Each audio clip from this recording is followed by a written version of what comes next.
This brings me to this. I want to ask you this other question. What do you feel, Dexter, are the keys to the Knicks winning a championship this season? Number one, man, because it's the key for everybody. I think sometimes it's get talked about enough is health, man. You got to be healthy. You got to be playing basketball at the right time. You got to be healthy. I think the other keys is, can they be a top 12 defense or trending towards that by the end of the year? I think that's key. And like I said before, I think they'll be a top 8 to 10 defense. They're going to be better than people think defensively. And I think if they can maximize this offense, that is sustainable through the year, because they were a top 3 offense early on last year, and then they sort of cratered down to middle of the pack from January on. If they're a strong offensive team like they want to be, I think if they have that balance of being like a top 3 to 4 offense and a top 8 to 10 defense, this team to me has all the impacts of the makings of being a championship team. But a lot of it is, look, you got to be good. You got to be consistent on both sides of the ball. You got to have health. You got to get a little bit of luck. All those things have to happen. But for me, it's about this team sticking together, believing in the process, playing the best basketball at the right time, and being healthy. Championship's not won in November and October and December, right? Even though some of y'all out there are going to be going off the rails when they have a 3-game losing streak and then fire Mike Brown and all this other stuff. Oh, we should have never got rid of Tips. I guarantee you that's coming in the chat. Guarantee you. I guarantee we'll see it on all our shows. I guarantee you. It's definitely happening. We might even get Lee to say it for all we know. Who knows? Man, I've been a Knicks fan. I've been doing these post games for how many years? It's happening. Yeah, it's happening. You know what time it is already. So but I think those are the keys. I also think one thing I put is, as much as important I think Mitchell Robinson's to the defense, I do think Mikal Bridges having a strong season is important too, both ways. I think he will. I think he's more comfortable. And the biggest thing for me with him is going to be, what's his free throw rate looking like? If he's getting to the line at a higher rate than he was last year, he's not shying away from contact. If he plays defense the way he did in the playoffs last year, I think the Knicks are going to be really fine. I really expect big things from him and OG this year defensively, as I do Mitchell Robinson. So I think if a lot of those things happen, I think this Knicks team will be fine. And this is just a great opportunity for the Knicks. The East is down. I don't think there's anybody in the East they should fear. I think there are teams that can give them a little bit of problems and push them. Yeah. Atlanta. But I don't think there's anybody the Knicks should fear. And I think it's not wrong for Knicks fans to be confident saying that this team can go to the finals. I think they can, for sure. I agree with all those too. I want to add too, like, I'm always curious how when it's crunch time and the game is on the line, who can make a play outside of Jalen Brunson? Yes, we want the ball in Jalen Brunson's hands in the final moments as much as possible. But I keep going back to these Indiana series where they were keeping the ball out of Jalen Brunson's hands for the last few minutes of the game, to the point he got frustrated and he headbutted a dude. I don't know if you guys remember, he headbutted somebody. Yeah.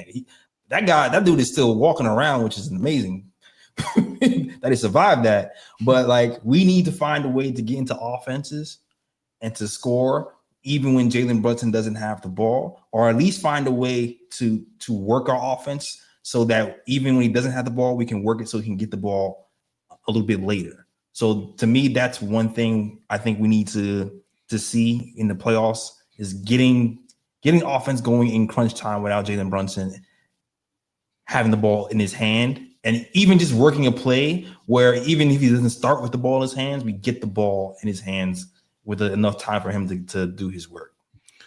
I will say, I think that's where so much of the process of what they'll go through offensively in the beginning of the season that Lee and I were talking about in the beginning of the show is going to matter. How they're able to move without the ball, how they're able to increase their pace, how they're able to call plays for Jalen Brunson, on out of bounds plays that we've seen a little bit through the preseason, where he can get a lot of catch and shoot opportunities. I know Mike Brown has talked about that. I think if the Knicks offense will really be cooking, if we're seeing more catch and shoot opportunities for Jalen Brunson, particularly earlier in games, so he's not as exhausted late. I think there's a world this season where Jalen Brunson's usage can go down this season. Now, usage for him is probably always going to go up during the playoffs, But during the regular season, I think we can see it dip a little bit, which will be better for him, better for his body, better for the team get other guys involved. I think there's a segment of the fan base, and I've seen this on a couple of shows I've done already, is like, I'm concerned about that with the ball being out of his hands. And it's like, no, that's not what you want. You don't want this heliocentric ball where it just is in one player's hand all the time. I understand we've seen players get to a finals like that, but then how much do they burn out? The teams that win now in this league are teams that can move the ball around. Yes, Luka got to a finals with the Mavericks, and Luka's one of my favorite players, but Luka got burnt out against a really good Celtics defensive team that could shut that down, right? Yes, SGA is a primary ball handler for OKC, but they got J-Dub who can do stuff with the ball in his hands. They've got other guys that can do it. They got shooters around that can help. Having a diverse offense, the league is too skilled nowadays to just go in heliocentric isolation ball. This ain't the 90s. This ain't the early 2000s.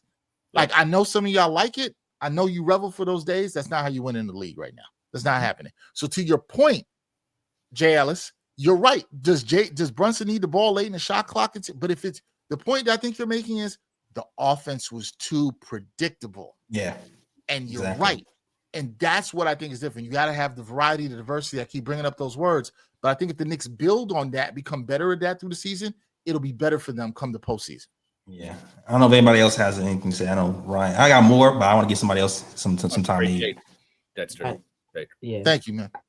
I have. Can I go now? Yeah, go ahead. I didn't know if it was my goal, but yeah, like it was a great take. Dexter just had like Sacramento. I've mentioned a bunch of times when Mike Brown was in Sacramento, he didn't have defenders. So what would he do with the defenders? Like now he has the offense and the defenders. So I'm excited about that. With the offense though, a lot of the movement because he does believe in kind of. I can't stand the Kentucky Fried Chicken man look alike, but Mike D'Antoni. He has a lot of that, where it's early offense, trying to catch the defense off guard automatically. And also with the defenders that he does have, we don't have to solely rely on half-court offense anymore.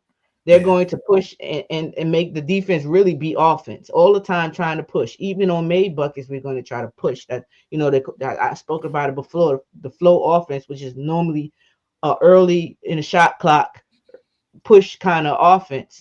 So I think that helps a lot with the lack of ball handling or whatever that we have that people think we have. And also just the movement and the space and pace makes the mismatches. I know we were talking about Yabu, but I think that's one thing that Yabusele gives us that we didn't have, a constant post presence, the physicality, meaning you get on that block. We need a quick little 2-point. You could hold your own, hold your spot, and get us a little quick bucket then and there. So I know we're a little off and on about Yabu, but I like what he brings because it's something we really don't have. He brings that physicality, that bam type of in your face type of style, and that'll help with the rest because like we just mentioned, that V word that I can't say, I'm gonna just say assortment. We got an assortment of talent. Right, we got an assortment of talent, so it works. Everybody does their job, bring something different, and together that looks crazy. If you could have a big man that can give you post presence and then kick it out to Cat in the 3-pointer, that's crazy. And then on top of that, you're gonna have the movement and the setting of the screens because in Mike Brown's offense, there's really movement on both sides, the strong side and the weak side. So you catch people catch them off guard or whatever. And in doing that, I really truly believe that we'll be like kind of like Felicia Lee showing off. I see you saying the V word, but you also just get. I think we'll be like Golden State Warriors when we do the natural load management and oppose, and we also just what I've said and then Tibbs ruined. Like you listen to the game. If we truly listen to the game, then it's going to be times where Mitch plays maybe a little bit more. He plays a little bit less. The same thing with Mikal or whatever. I really feel like that year when we talk about Steph's stats and we say they could be bigger because he didn't play a lot of fourth quarters. I think that's kind of the vibe we get with this Knick team if we stand on team principles defensively and offensively, like I think we will. And let's see, anything, Ryan? Any keys? I got more keys. I'm just trying to get everybody else go. They're basically keys regarding the season. To win the championship. Well, I mean, for me, there's a lot of keys. I think most importantly is, the defense holding up, because you're gonna need defense to win championships. So I'm gonna be interested to see what Mike Brown does as the season goes on, because I think I think Dex said earlier about the second unit defensively being a concern. If we go in the season, we see that second unit is really struggling on defense. Like, what is Mike Brown gonna do? Like, is Mike Brown gonna start staggering minutes, where it's like he keeps like a couple starters in and put bench guys out there and kind of like, stagger minutes, to where it's like, it's not like a full bench unit out there. You have some starters out there to just keep the team still set defensively, and have, a couple bench guys out there. Like, what is he going to do with that as the season goes on? And, and I just think a lot of it is health as well. I mean, guys got to stay healthy. Can OG go through another season where he's playing like 70 games in a season and not missing significant time? Can Mitch go through a season where, he's playing 65, 70 games and not missing significant amount of time? So I think as long as the Knicks stay healthy and Mike Brown just gets the rotations right, where, he knows what lineups work, what lineups don't work, when the playoffs come, who he can depend on, if somebody is not doing their job and they're not really living up to, not really playing up to par, will he pull that guy out and give another guy maybe deeper on the bench a chance to really show what they can do? Like, things like that. I feel like, as long as the Knicks just stay stout defensively, because the offense is there. The Knicks have players that can put the ball in the basket. Like, that's not a concern. Like, the Knicks are going to score the ball. So I think the main concern is defensively. So as long as they're able to, just keep everything intact defensively and guys stay healthy, the Knicks have a chance to really compete for a title. The East is very open this season. There's not many teams that's going to really compete with the Knicks in a series. Like, yeah, the Knicks are not going to run through the East. I do think, like, facing certain teams, like, if they go up against the Magic, maybe the Magic might win a couple games in this series, or, the Pistons are going to, probably push the Knicks as well. Maybe Cavaliers might win a couple games, or whatever the case may be. Like, Knicks are not just going to run through the East, but, they should be able to beat any team that they go up against. The concern is going to be in the finals, who are they going to face from the West in the finals, and how they match up against that team. But yeah, defense, health, as long as that's there, the Knicks should make a run. You know what it is for me? Mike Brown keeps talking about the next play speed, how fast he switched from offense to defense. Transition defense killed us last year, man. Pacers bombed us on threes on transition. We didn't talk. We didn't match up correctly.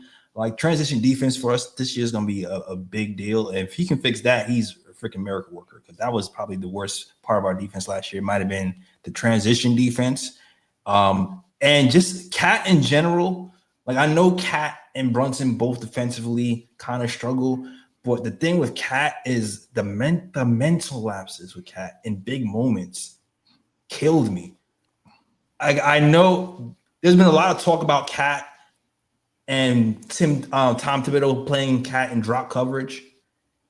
Sometimes Cat would play drop coverage when he wasn't supposed to play drop coverage. And I think people forget that sometimes he was dropping when he wasn't supposed to. There was a game where Mikal was pushing him up on the three because he wasn't doing what he's supposed to do. He'd be having these mental lapses. So, like, I'm hoping Cat's trimming down and getting better with his conditioning helps him in that regard, because sometimes when you're tired, you make those stupid mistakes.